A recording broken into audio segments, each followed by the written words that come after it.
안녕하세요. 인사드리겠습니다. 대입 전형에 의해 두 번째 시간 입시 전형과 입시 결과의 이해에 대해 설명드릴 투모라이즈의 임정빈입니다. 만나서 반갑고요. 지난 시간에 그 입시를 바라보는 대학의 관점에 대해서 잠깐 설명드렸는데요. 결국 기업도 마찬가지죠. 우수한 신입사원을 뽑아야 회사가 성장하는 것처럼 인재가 가장 중요한 요소라고 할 수 있고요. 대학도 그러한 마찬가지의 관점으로 입시를 바라봅니다. 자, 그런데 그럼 우수한 인재를 뽑기 위해서 각 명문대학들은 어떠한 전형을 주로 보느냐? 거기서 학종과 수능 위주 중심의 전형을 가장 중요하게 본다라고 말씀드렸는데요.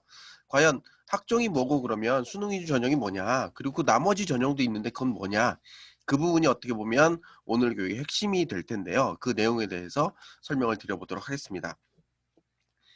지금 보시고 계신 이 표가 현재 대학에서 학생을 선발하는 전형의 모든 것이라고 할 수 있는데요.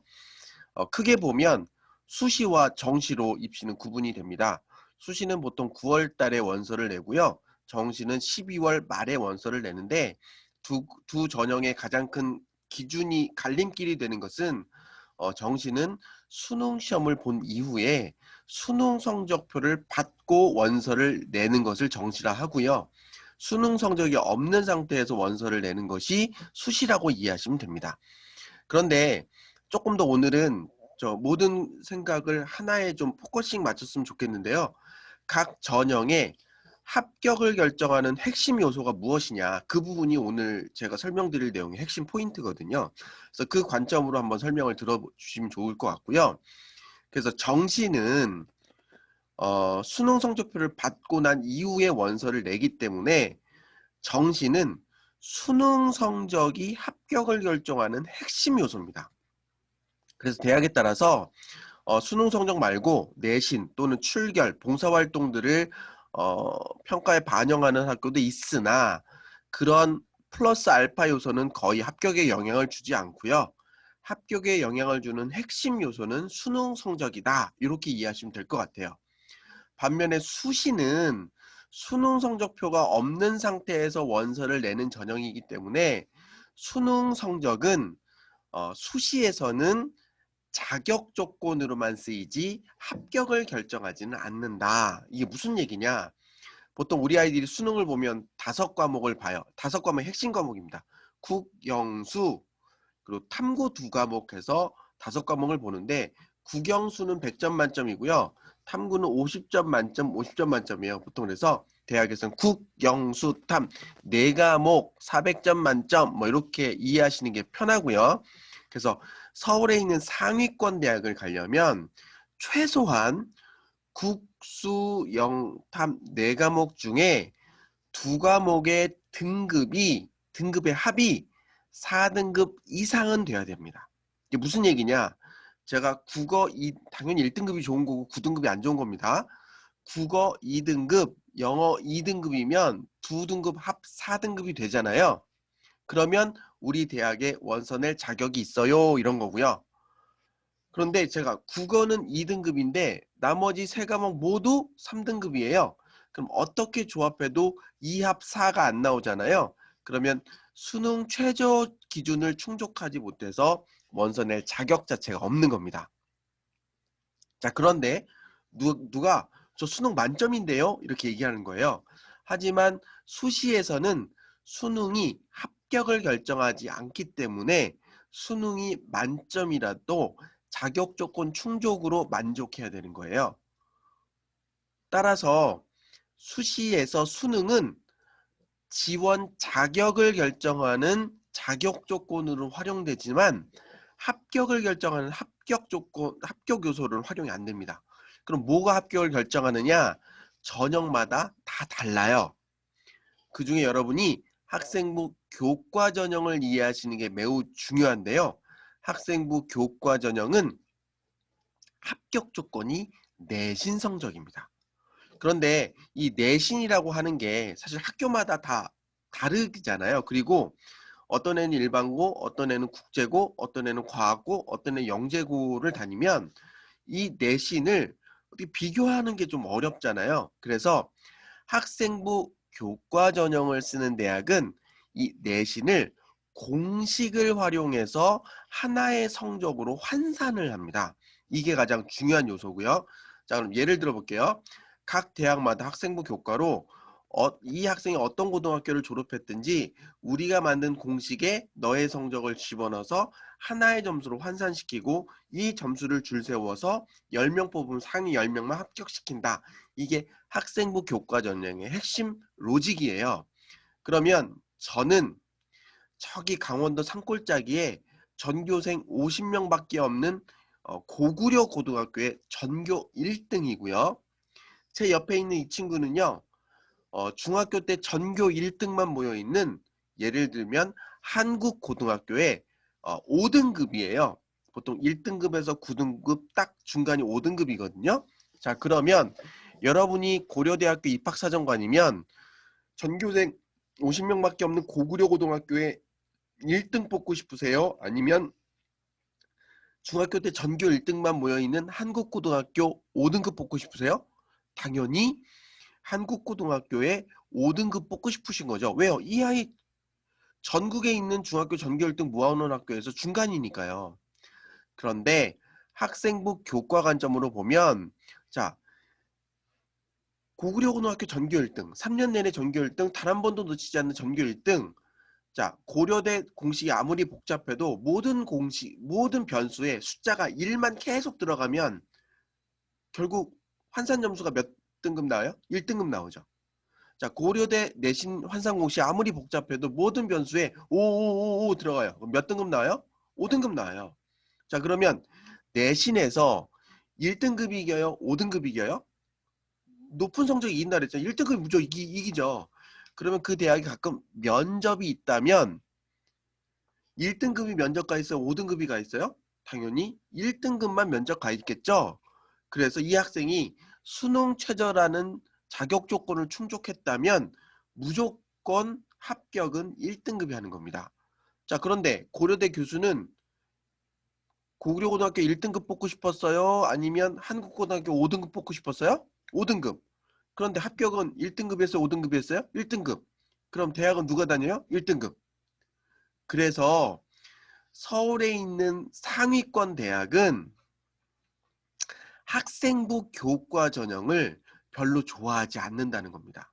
왜냐하면 내가 뽑고 싶은 학생이 우리 학교를 다니지 못하기 때문이죠.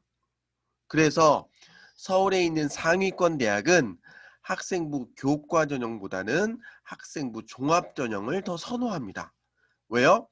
학생부 종합 전형은 내신을 반영하긴 하지만 내신을 공식을 쓰지 않아요. 그럼 어떻게 봐요? 학교생활 기록부 전체를 종합적으로 평가해서 학생을 선발한다는 거죠. 무슨 얘기냐? 야, 고구려고등학교 전교생 50명밖에 없는데 거기 1등급? 뭐가 중요할까? 아니, 그게 아니라요. 이 친구는 3년 내내 시험 볼 때마다 단 한 번도 놓치지 않고 전 과목 1등급일 뿐만 아니라 학교 생활도 굉장히 열심히 한 우수한 학생이에요. 한번 보세요. 정말? 정말 열심히 했네? 선생님들도 이 학생이 되게 높게 평가하네? 자소서 좀 가져와 봐. 아, 이 친구 생각을 좀 갖고 학교 생활했구만. 면접에 오라 그래. 자, 저 고구려고등학교, 한국고등학교 1등급, 5등급, 중학교 때 전교 1등만 모여있는 학교에 5등급, 중간이네, 공부는 잘하는 애네. 그러면 학교 활동 어떻게 했어? 얘 되게 열심히 했네. 자소서 보니까 생각도 좀 있었네. 면접 오라 그래. 그래서 100명을 뽑는데 무려 5배수 또는 3배수를 면접에 불러다가 학생 하나 앉혀놓고 교수 3명이 꼼꼼히 질문해서 우수한 학생 100명을 선발한다. 학생부 종합전형.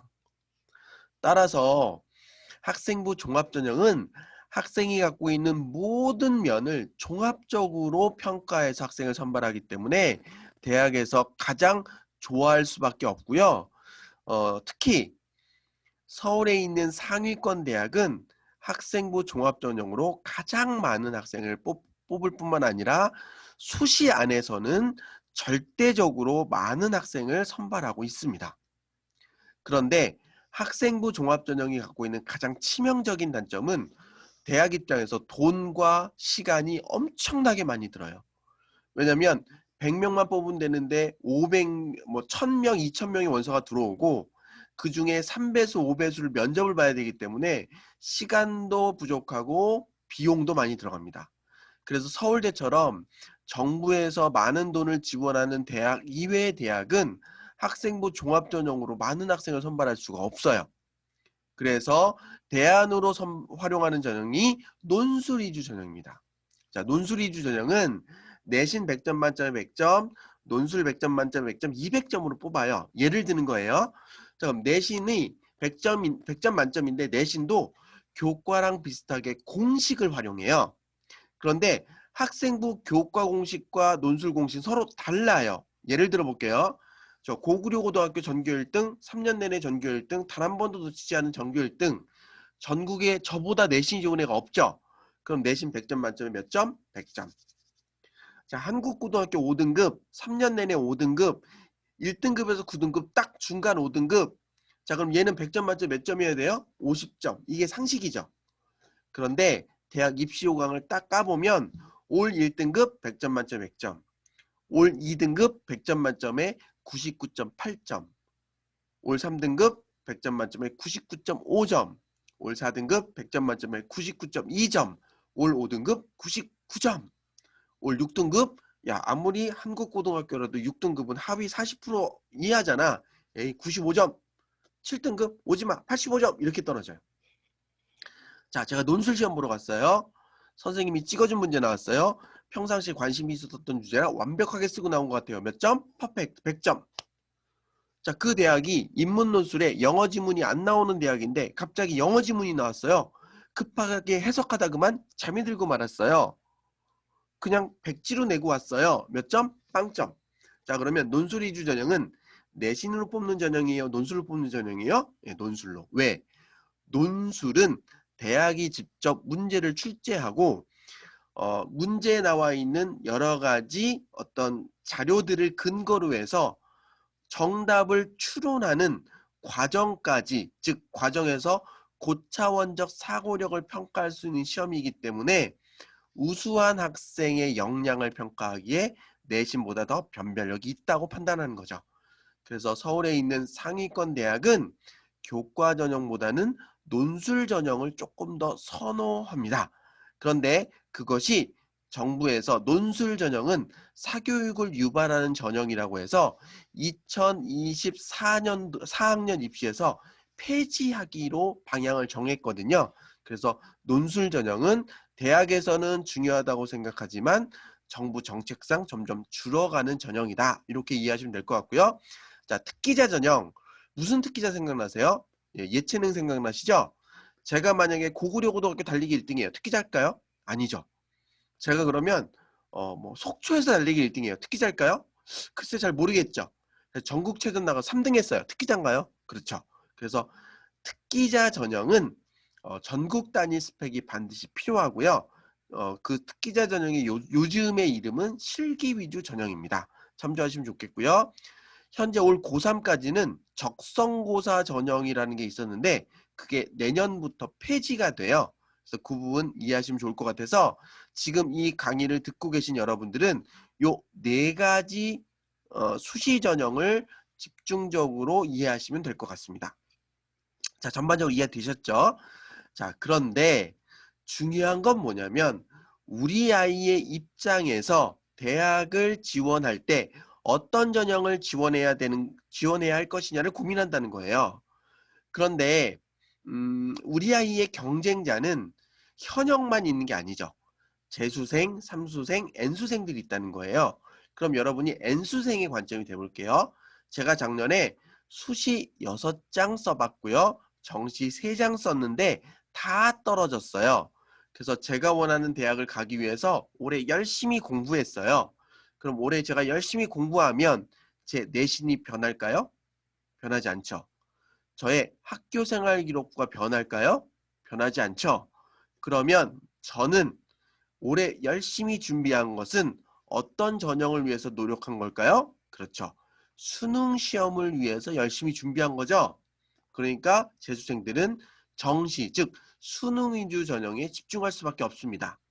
그런데 이 전형만 도전하기에는 수시 6장이 너무 아까워요. 그러면 수시 중에는 어떤 전형을 집중적으로 노리고 준비하고 있을까요? 그렇죠. 논술 위주 전형이죠. 왜요? 내신의 반영 비율이 적으니까요. 자, 아까 우리가 한국고등학교를 얘기했는데요. 여러분, 중학교 때 전교 1등끼리 모여있는 한국고등학교, 그 학교에도 꼴찌가 있는 거 아세요? 그렇죠. 중학교 때는 전교 1등이지만 전국의 전교 1등 다 모아놓으니까 꼴등이 있을 수 있어요. 그래서 9등급, 8등급, 7등급, 6등급 있을 수 있는 거잖아요. 그러면 내가 이 중학교 때 전교 1등끼리 모여있는 학교에 6등급이다. 그래서 내신을 적극적으로 활용하기 어렵다. 그럼 무슨 전형 준비하고 있을까, 이 친구는? 그렇죠. 수능 위주 전형 준비하고 있을 거고 논술 위주 전형 준비하고 있는 거죠. 자, 거기에다가 대치동, 목동, 중계동 같은 교육 특구 있죠. 자, 여기에 사는 애들은 보통 학원을 대여섯 개 이상 다녀요. 그러면 그 아이들이 학원에 가면 중간고사 기간에는 선생님이 머리를 연대요. 그리고 예상 문제집을 막 집어넣고 머리를 꼬맨대요. 그럼 학생들은 머리를 흔들지 않고 시험 보러 가는 거예요. 그래서 시험 문제 보자마자 여기 머리 든 거 확 쏟아가 확 쓰는 거예요. 그래서 근데 한 문제가 이렇게 굴러 떨어졌어요. 하나 틀렸어. 그러면 2등급. 두 개가 굴러 떨어졌어요. 그러면 3등급이에요. 자, 그럼 목동, 대치동, 뭐 중계동에서 교육에 대한 투자를 많이 한 학부모님, 우리 아이가 5등급이에요. 그럼 무슨 전형 준비시킬까요? 그렇죠. 수능, 논술. 그래서 우리 아이가 나중에 고3이 돼서 엄마, 저 논술이랑 정시, 수능으로 좋은 대학 한번 가볼게요. 한다는 소리는 뭐죠? 엄마, 저 전국에 있는 재수생 형들이랑요, 특목고에 다니는 5등급, 6등급, 7등급 애들이랑요, 대치동에 있는 애들과 치열하게 싸워서 한번 좋은 대학 한번 가볼게요. 이런 거 아닌가요?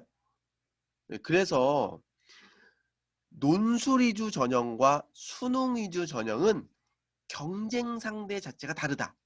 즉 전국 단위 경쟁이다라는 점을 꼭 기억하셔야 되고요. 그렇기 때문에 통상적으로 일반고를 다니는 학생들은 여러분 보시면 알잖아요. 우리 동네 애들 공부 많이 안 하잖아요. 그런 우리 지역에 있는 조금 널널한 애들과 경쟁을 통해서 좋은 내신을 확보하고, 내신의 경쟁력이 아주 월등하다면 학생부 교과 전형으로, 반면에 내신에 대한 경쟁력이 상대적으로 조금 부족하다면 이런 비교과나 학교 활동을 통해서 학생부 종합 전형으로 도전하는 것이 합격의 가능성을 높여준다. 이 부분을 꼭 기억하셔야 됩니다. 자, 그래서요, 실제로 서울에 있는 상위권 대학은 앞서 지난 시간에도 말씀드리고 방금 전에 말씀드렸던 것처럼 학생부 종합전형과 정시 중심의 전형으로 많은 학생을 선발하고 있고요. 다만 정부에서 작년에 스카이캐슬, 조국 법무부 장관 딸의 입시 문제 등등을 통해서 많은 시민들에게 학생부 종합전형이 금수저 전형이라는 프레임이 씌워진 것과 논술 위주 전형이 사교육을 유발한다라는 그런 이슈 때문에 학종과 논술을 좀 줄이고 일반 시민들이 공정하다고 생각하는 정시 전형과 어, 일반고 학생들에게 조금 더 상위권 대학에 입학 기회를 넓혀줄 수 있는 교과 전형을 늘리라는 정책적 의도 때문에 학종이 다소 줄고 논술이 다소 줄고 수능 위주 전형, 정시와 교과 전형이 좀 늘고 있다. 이 부분을 좀 눈여겨보시는 것이 중요할 것 같습니다.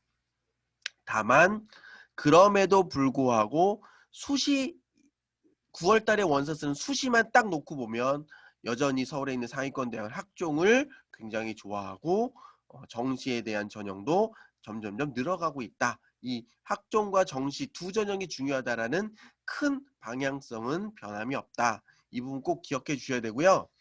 그래서 실제로 여러분들이 대학에 원서를 쓸 때 이런 전형 간의 특징을 잘 살펴보셔야 되는데, 실제로 아이들이 원서를 쓰게 되면 내신에 대해서는 상대적인 평가가 이루어지기 때문에 많이 좀 불안한 것이 사실이에요. 그래서 학생부 종합전형으로 아이들이 많이 몰리거든요. 그런데 학생부 종합전형의 입시 결과 발표낸 자료를 여러분들이 좀 지혜롭게 활용하셔야 된다는 부분이 있는데요. 지금 보시는 이 자료는 서울시립대에서 2020 학년도 입시 결과를 발표한 자료인데요. 서울시립대가 굉장히 고맙게 중요한 자료를 발표를 했어요. 여기 보시면 인문계열, 자연계열 학생들의 학생부 종합전형 합격자의 내신 평균 점수를 발표를 했는데요. 인문계열의 학생부 종합전형 내신 평균이 2.7등급인데 이 중에 일반고 아이들만 딱 떼놓고 합격자를 봤더니 내신 평균 2.0, 자사고 출신 아이들만 딱 떼놓고 합격자 내신을 봤더니 평균 3.3, 특목고만 딱 떼놓고 봤더니 4.4더라. 자연계열도 일반고만 보면 2.0, 자사고만 보면 3.3, 특목고만 보면 5.7이더라. 5.7이요? 예, 얘들은 과거예요. 이런 거죠. 그래서 서울시립대가 얘기하고 있는 것은 자신이 어떤 카테고리에 포함되어 있는지를 정확히 판단하시고 합격 가능성이 있다면 원서를 내시는 게 좋습니다. 라고 이야기를 했고요. 이거보다 더 의미 있는 발표도 보내줬는데 이 자료예요. 이게 뭐냐면 시립대 일반고 학생들이 그들이 어떤 내신을 갖고 서류 평가를 어떻게 받았는지를 지원자와 최종 등록자를 구분해서 점으로 표시한 그래프예요. 굉장히 유용한 그래프고요. 여러분 이 친구는 왜 원서 낸 걸까요? 내신이 6점대 중반이고 서류평가 100점을 조금 넘겼나요? 합격 가능성이 없죠. 근데 왜 냈을까요? 예, 미달라라 미달라라 미달라라 이런 거죠. 아니면 엄마를 위해서 한 장 버린 거죠. 예를 들면 어머니 정빈이 어디 원서 냈어요? 그랬을 때 어머 우리 정빈이 시립대 원서 냈어요. 이런 거죠. 자 그런데 요 아이는 어떤 아이일까요? 그렇죠. 온 에너지를 다해서 내신 전교 1등 1.0 받았는데 서류 평가를 봤더니 좀 부족함이 있네요. 이런 거죠. 자, 이 친구 온 에너지를 다해서 2점대 초반 만들었지만 서류 평가 점수가 없어요. 다른 활동할 겨를이 없는 거죠. 그래서 일반고 인문계열 아이들의 합격자를 가만히 보니 내신이 거의 대부분 2점대 앞에 하여튼 2자를 달았더라. 3자를 다는 순간 합격 확률이 많이 떨어지더라. 그 부분을 꼭 기억하셔야 되고요. 근데 중요한 건 뭐예요? 떨어진 애들도 내신이 2자를 달았더라. 중요한 거는 우리 학교에 시립대에 지원할 수 있는 성적의 어느 정도 수준이 와야 되고 그 학생부 종합전형의 경쟁력, 즉 서류 평가와 면접 평가를 뚫을 수 있는 어느 정도의 준비가 돼 있는 애들만 합격하더라. 자, 근데 제가 자꾸 여기 설명하는데 눈은 자꾸 여기로 가죠. 자, 요런 애들 어떤 애들이죠? 내신은 5등급 중반인데 서류는 합격권에 들어가요. 자, 예를 들면 영문학이 너무 좋고 셰익스피어와 다양한 고전 영문을 원서로 다 읽을 수 있는데 수학을 못해요. 과학을 못해요. 그래서 수학, 과학은 뭐 6등급, 7등급인데 영어, 국어, 뭐 제2외국어 같은 인문학, 뭐 문학과 관련된 부분은 거의 1등급이에요. 그래서 이 친구는 뭐 상경계열 교수나 뭐 자연계열 교수는 관심이 없지만 영문학과 교수 입장에서 볼 때는 최고의 인재죠. 그런 아이들인 거죠. 근데 중요한 건 뭐예요? 이런 애가 내 새끼는 아니에요. 자, 그럼에도 불구하고 이 아이를 가만히 본다면 결국 면접도 뚫었죠. 그렇지만 대부분 합격자 아이들의 위치는 전부 다 2점대 앞에 하여튼 2자는 달아야 되고 2점대 초반 달면 합격 가능성이 높아지고 서류 경쟁력과 면접 경쟁력도 갖춘 아이들이 합격한다. 자, 자연계열도 마찬가지죠. 합격자들의 내신과 서류평가 보면 이렇게 떨어질 거 알면서 지원하는 아이들도 있지만 대부분은 다 2점대 안쪽 아이들이다. 하지만 떨어진 아이들도 대부분 2점대 안쪽이다. 그래서 내신도 중요하지만 학종으로 합격하기 위해서 어느 정도 학종을 위한 준비가 되어야 한다. 하지만 내신이 조금 불리하더라도 그런 전공 적합성과 같은 학종에 대한 경쟁력을 갖춘다면 합격의 가능성도 있기도 하다. 그래서 이러한 것들이 학생들에게 희망을 줄 수 있는 전형이 바로 학생부 종합전형이다. 이런 부분을 꼭 기억하셔야 되고요. 또 지금 말씀드린 이 표는 앞서 말씀드린 것처럼 대학의 어떤 레벨별로 학생부 교과 전형인데 최저가 없는 전형, 교과 전형인데 최저가 있는 전형, 종합 전형인데 최저가 없는 전형, 종합인데 최저가 있는 전형을 이렇게 쭉 한번 대학별로 어느 정도가 커트라인이 형성되는지 한번 보여드리는 거예요. 그래서 중앙대가 전형이 좀 다양해서 보면 중앙대는 교과 전형이 2개가 있는데 하나는 최저가 없고 하나는 최저가 있어요. 그러면 최저가 없는 전형의 커트라인이 훨씬 높다. 왜? 저기 고구려 고등학교의 전교 1등이 다 이쪽으로 지원하기 때문에. 하지만 내신이 조금 불리하더라도 수능 최저 조건을 맞출 수만 있다면 교과 전형으로 좀 커트라인이 내려가기 때문에 도전할 만하다. 그런데 이런 전형보다 학생부 종합 전형으로 시선을 돌리면 합격 커트라인이 많이 내려간다. 단 요 합격의 끝자락은 특목고인 아이들일 경우가 많다. 그래서 일반고 아이들이 서울에 있는 상위권을 지원할 때는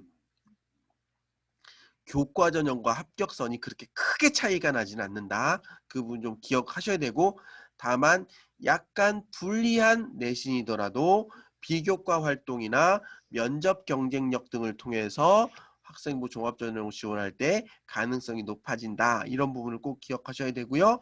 관심 있는 학교의 어떤 전형별 합격 결과를 좀 참조해 주실 필요가 있을 것 같고요.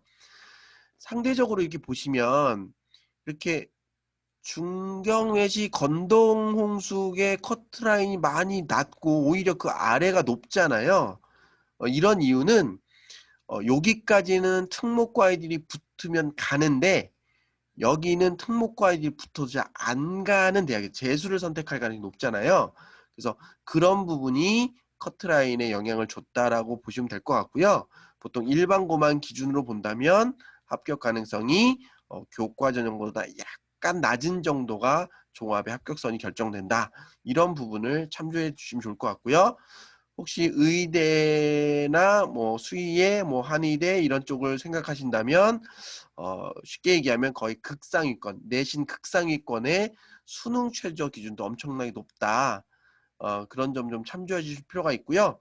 최근에 약대도 거의 수의회나 지방 의대 정도 수준의 내신을 성적을 요구하기 때문에 뭐 의학 계열, 약학 계열은 내신 극상위권 1점대 초반 그리고 수능 최저 아무리 못해도 3합 5는 충족해야 지원 가능하다는 점 꼭 기억하셨으면 좋겠어요. 이렇게 학생들의 합격 기준 혹은 전년도 입시 결과들은 이 대학 정보 포털 사이트 어디가 사이트에서 대학별 입시 정보의 전형별 평가 기준 결과 공개라고 하는 요 부분에서 합격자의 전형별 합격생들의 입시 결과를 확인할 수 있거든요. 그래서 요 사이트 직접 좀 찾아보시면 좋을 것 같고요. 우리 아이가 가고 싶은 대학이 있다면 직접 그 대학의 홈페이지에 들어가도 합격자의 정보가 공유되는 점 여러분들 확인하셨으면 좋겠습니다. 자, 오늘은요, 여러분들과 함께 대학의 입시 전형의 구체적인 합격 조건을 좀 살펴봤고요. 그래서 전형별로 어떤 요소를 중요하게 평가해서 합격자를 결정하는지 살펴봤고, 또 그런 전형별 합격자의 성적과 관련된 부분도 함께 살펴봤어요. 그래서 시립대의 어떤 입시 결과를 봤을 때 고등학교 유형별로 합격자의 어떤 합격 성적대가 좀 다르다라는 점 꼭 기억하셨으면 좋겠고요. 같은 대학이라도 입시 전형의 차이에 따라서 합격자의 성적이 좀 달라진다는 점, 그리고 그런 점수 간에 어떤 유의해야 될 부분이 어디에 있는지도 좀 설명을 드렸고요. 그리고 각 대학의 전형별 합격자의 성적을 확인할 수 있는 사이트도 공유해 드렸습니다. 오늘 보신 정보를 토대로 해서 여러분들께서 조금 더 한 번 더 생각해 보시면서 우리 아이에게 맞는 전형이 어떤 전형인지 한번 고민해 보시고 그 전형에서 어떤 노력을 해야 되는지도 한번 생각해 보실 수 있는 계기가 됐으면 좋겠습니다. 자, 그럼 이상으로 오늘 두 번째 교육 마치도록 하겠고요. 세 번째 교육 시간에서 여러분 다시 찾아뵙도록 하겠습니다. 감사합니다.